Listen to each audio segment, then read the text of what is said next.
বারুইপুর খুন ধর্ষণ মামলায় এবার সিপিএম নেতা লাহেক আলীর বিরুদ্ধে গ্রেপ্তারি পরোয়ানা জারি করে কার্যত হন্যে হয়ে খুঁজছে বারুইপুর জেলার পুলিশ। বারুইপুরের এক নাবালিকের ধর্ষণ ও খুনের ঘটনাকে কেন্দ্র করে সৃষ্ট উত্তাল পরিস্থিতিতে দাঙ্গার প্ররোচনা দেওয়ার অভিযোগে দায়ের হওয়া এফআইআর কার্যত কলকাতা হাইকোর্টের দ্বারস্থ হয়েছে সিপিআইএম নেতা। তার বিরুদ্ধে দায়ের হওয়া এফআইআর খারিজের দাবিতে কলকাতা হাইকোর্টের দ্বারস্থ হয় সিপিএম নেতা। তবে এখনও পর্যন্ত তার বিরুদ্ধে গ্রেপ্তারি পরোয়ানা বাতিলের কোনো নির্দেশ দেয়নি আদালত।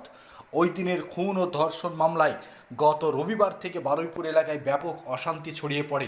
সরকারি সম্পত্তি ভাঙচুর করা হয়, পুলিশের উপর হামলা চালানো হয়। তার মাস্টার মাইন্ড সিপিএম নেতা লাহেক আলী। সেই লাহেক আলীকে এবার তন্ন তন্ন করে খুঁজছে বারুইপুর জেলা প্রশাসন এবং পুলিশ। সেই লাহেক আলীর বিরুদ্ধে কড়া ব্যবস্থা নিতে ইতিমধ্যেই মুখ্যমন্ত্রীর পক্ষ থেকে জেলা পুলিশ প্রশাসনের কাছে নির্দেশ পৌঁছে গিয়েছে।